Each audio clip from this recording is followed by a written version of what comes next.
नमस्कार। आज का विषय है अभागा कौन। उसका सारांश है, अगर आपके अच्छे कर्म करने पर कोई शाबाशी देने वाला न हो, आपके बुरे कर्म करने पर कोई आपको थप्पड़ मारने वाला नहीं हो, तो आप दुनिया में सबसे बड़े अभागे इंसान हैं। अगर किसी के कुछ भी करने पर कोई बोलने वाला नहीं हो, गलत करने पर डांटने या पीटने वाला नहीं हो, तो दुनिया का सबसे बड़ा अभागा इंसान है। ये हम नेचर के, प्रकृति के अनुरूप में आज हम साबित करने जा रहे हैं। देखिए, हमने पुराने घर के जो टूटे फूटे मतलब घर के नहीं, अपने गौशाला के अंदर जो था, प्लास्टिक के 2 आइटम थे, बाल्टी या एक जो है टूटे हुए, उनको ही उपयोग करने के लिए, दोनों फूटे हुए थे, हमने उसमें कचरा, हल्की मिट्टी और गोबर खाद डाला और 2 पेड़ लगाए थे। ये जो सहजन का पेड़ देख रहे हैं, मुनगा बोलते हैं, सहजन बोलते हैं या सेवगा भी बोलते हैं, अलग अलग भाषाओं में। 2 पेड़ लगाए थे पिछले साल, बड़े हुए, दोनों फूल पत्ते बहुत दिए, फले भी और हम लोग खाए भी। एक समय के बाद हर आदमी का एक अंत निश्चित होता है। इसका भी दोनों का पत्ते सब सूखने लगे, फूल तो पहले ही ख़त्म हो गया था और धीरे धीरे सब पत्ते गिर गए और डंठल भी ऐसे सूखने लगा। ये ज़्यादा सूखा हुआ है, सूखने लगा। हमने एक को, जब सब पत्ते गिर गए, अब ऊपर से धीरे धीरे ये तो बहुत ज़्यादा सूख गया, लेकिन जब ऊपर से ही 2-3-4 इंच सूखना चालू हुआ, हम उस समय इसको नीचे काट दिए, काटने और इसे छोड़ दिए, काटे नहीं। वो अपने आप हवा से ऊपर टूटा, लेकिन काटे नहीं। हमने जहाँ हरा था, अच्छी हरी थी, वहाँ पर उसे काट दिया। अब देखिए, कुछ समय बाद जो है इसमें पत्ते भी आए। मैं 1 सप्ताह के अंदर देखा कि नए कोपले निकल रहे हैं और बाद में पत्ते बढ़ते गए। आज फूल लगे हुए हैं, बाद में फल भी आएगा। वही दूसरी तरफ यह छोड़ दिया, उसकी मर्ज़ी जो करे, हम उसके माली नहीं बने, हम उसे छांटने काटने वाले नहीं बने, तो उसकी हालत देखिए कैसी है। दूसरे घास फूस जो है वहाँ भर गए हैं और वो पेड़ जो है पूरी तरह से, अब देखिए, जड़ के पास, सूखते सूखते जड़ तक पहुँच गया है। अब ऐसी हालत में है कि वो फिर ज़िंदा नहीं हो सकता। तो उसी तरह से हमें भी कोई गलतियों पे सुधारने वाला नहीं हो, समझाने वाला नहीं हो, बोलने वाला नहीं हो, डांटने वाला नहीं हो, गलत काम करने पर पीटने वाला नहीं हो, तो हम भी इसी तरह जो है सूख जाते हैं कि मैं इसके लिए इसको छांटने वाला नहीं था, ये इसको सुधारने वाला था। जो भी कुछ फालतू घास नीचे उगते थे, देखिए मैंने अभी कल निकला था, वो घास को भी वहीं डाल दिया, खाद बन जाएगा। इसको देखने वाला, तो ये इसका विकास हो रहा है, फिर से पुनर्जीवित हो गया, फिर से अपनी नई दुनिया में आएगा, फिर से जो है फल फूल सब लगेंगे। कहने का मतलब है, हम इस दुनिया में अगर चाहते हैं सही रहें, हम भी सूखे नहीं, मुरझाए नहीं, मुस्कुराते रहें, तो किसी न किसी को आप अधिकार दीजिए कि आप के अच्छे कामों पर शाबाशी दे सके और बुरे काम पर आपको डांट सके। अच्छे काम पर तो कोई भी बोलता है, आप गाड़ी खरीदेंगे, 10 लोग बोलेंगे बहुत बहुत अच्छा, बधाई हो बधाई हो। लेकिन आप सुबह 9 बजे उठेंगे तो कोई नहीं बोलने वाला है कि आप क्यों उठते हो, क्योंकि हमने किसी को अधिकार ही नहीं दिया कि हमें बोल सके। हो रात में 12 बजे खाना खाएंगे, कोई बोलने वाला नहीं है। 1 बजे घर में आएंगे, कोई बोलने वाला नहीं है। हम अपने किसी को अधिकार ही नहीं देते।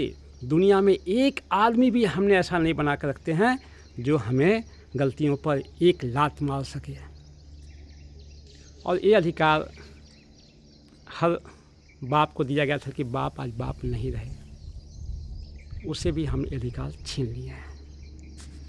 बाप के जाने के बाद भी जो चाचा होते थे उन्हें पिताजी बोला जाता था, उन्हें पालक होते थे और बाप से कम लगाव पिताजी को भी नहीं होता था। लेकिन आज चाचा भी को भी उन अधिकार, तो चाचा को बोलने का भी अधिकार नहीं देते हैं। कई लोग तो प्रणाम तक नहीं करते हैं चाचा को। तो ऐसी दुनिया हो गई है। इसीलिए आज जो देख रहे हैं, इतने लोग आत्महत्या कर रहे हैं, इतने मर रहे हैं, मार रहे हैं, इसके पीछे एक ही कारण है, उन्हें कोई बोलने वाला नहीं है। हमारे अध्यात्म, हमारे संत मुनि बोलते थे कि 25 साल तक जो है आदमी को अपने माँ बाप को गुरु मानना चाहिए, उनकी आज्ञा का पालन करना चाहिए, उनसे हर कुछ बताना चाहिए। 25 से 50 साल तक जो है किसी गुरु के छत्र छाया में रहना चाहिए। अब गुरु कैसे है? कभी भी कोई संकट हो, कोई समस्या हो, तो आप उनसे बात कर सकें। सोचिए, एक आत्महत्या करने वाला कैसा भी गुरु को पूछेगा, गुरुजी मैं सुसाइड करूं क्या? हम तो नहीं समझते दुनिया में कोई ऐसे गुरु होंगे जो उसे बोलेंगे तुम कर लो। इसीलिए हम कोई भी ऐसी अवस्था जो फिर से परिवर्तन नहीं हो सकता है। एक बार मर गए तो हम जी नहीं सकते हैं, एक बार पानी में डूब गए तो बाहर निकल नहीं सकते हैं, एक बार हम फांसी लटक गए तो हम अपने से उतर नहीं सकते हैं। ऐसी कोई भी अवस्था, एक बार किसी को मार दिए तो वो जी नहीं सकता, हम मर गए तो हम नहीं आ सकते। ऐसी कोई भी जो एक बार होने के बाद जो है फिर बदल नहीं सकता है। ऐसी कोई भी परिस्थिति हो तो वो करने के पहले हम अपने गुरु से राय ज़रूर लें। अगर 25 से 50 के ऊपर है तो अब गुरु कहाँ ढूंढें? देखिए, संत सद्गुरु तो होते ही हैं, हर घर में अपने अपने पारिवारिक गुरु भी होते हैं, लेकिन एक ऐसा गुरु होना चाहिए जो कि आप कभी भी आप फ़ोन लगाएं तो आधे 1 घंटे 2 घंटे में उधर से भी रिप्लाई आ सकें, जिससे आप डायरेक्ट बात कर सकें। इस तरह से एक ऐसे होना चाहिए। बाकी तो सद्गुरु आपके होंगे ही जो हैं, लेकिन ऐसे गुरु भी। अब एक गुरु आप कहाँ ढूंढें? अपने घर में भी आप अपनी माँ को अधिकार दे सकते, अपने बाप को दे सकते, अपने चाचा को दे सकते, बड़े भाई को दे सकते, परिवार में गांव के किसी भी आसपास जिनसे आप कभी भी मुलाकात होती हो आप दे सकते। जितना नज़दीक देंगे उतना आपके लिए अच्छा रहेगा और उनके प्रति शुभ भावना हो तो बहुत अच्छा रहेगा। आज जो है थोड़ी थोड़ी बातों पर लोग थोड़ा नंबर कम आया, ये आया तो चले जा रहे हैं, और हर दिन जो है आप देख रहे हैं कैसी कैसी घटनाएं घट रही है।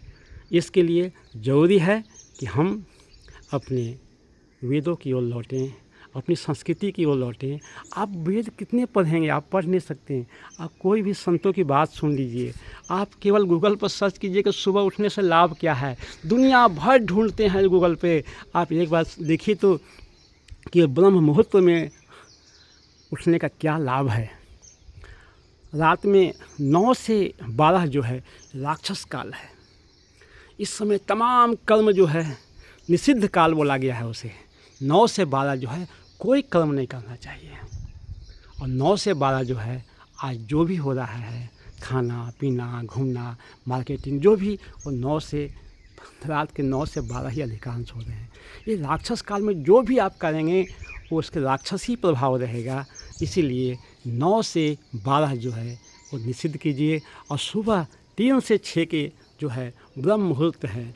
आप शादियों के लिए मुहूर्त देखते हैं, किसी अच्छे कार के लिए कुछ ख़रीदना हो, मकान देखना हो, वो मुहूर्त देखते हैं। हर दिन की शुरुआत के लिए एक मुहूर्त है, वो ब्रह्म मुहूर्त है सुबह, और जो 3 से 6 बजे तक है। आपको जैसी अवस्था हो प्रयास कीजिए 6 के पहले उठने का। धीरे धीरे धीरे 5 तक आइए, 5 के पहले करते करते 4 तक आइए, आपको जितना भी आपसे संभव हो। लेकिन 6 बजे के बाद उठेंगे तो आपके लिए सही नहीं रहेगा। 3 से 6 जो है ब्रह्म मुहूर्त है, और ब्रह्मा का लाभ लेना है। उस समय जो है पूरी वातावरण शांत है। आप विद्यार्थी हैं उस समय पढ़िए। रात में राक्षस काल में पढ़ रहे हैं तो राक्षसी बुद्धि होगा। अब पढ़ करके बड़े अधिकारी बनकर भी आप सही काम नहीं करेंगे। और इतने होने के बाद भी देश जब गुलाम था, उस समय आज़ादी के दिन 1947 में जो आज़ाद बोला गया है, उस समय भी हमारा डॉलर जो है वो जो है हमारा डॉलर नहीं, हमारा रुपया जो है डॉलर के बराबर था। $1 यानी ₹1 था। आज 80 के $1 में 80 से ज़्यादा हो गया, मैं तो देखता भी नहीं, 80 से ज़्यादा हो गया है। तो ये क्यों हुआ? लोग जो है राक्षसी जो काल था 9 से 12 तमाम कारें उस समय हो रही है। मीटिंग, मार्केटिंग, 9 से 12 में कुछ भी नहीं खरीदना चाहिए, निषिद्ध काल है। 9 से 12 कोई भी कार्य जो है केवल सोने का काम करना चाहिए, सोना होना चाहिए।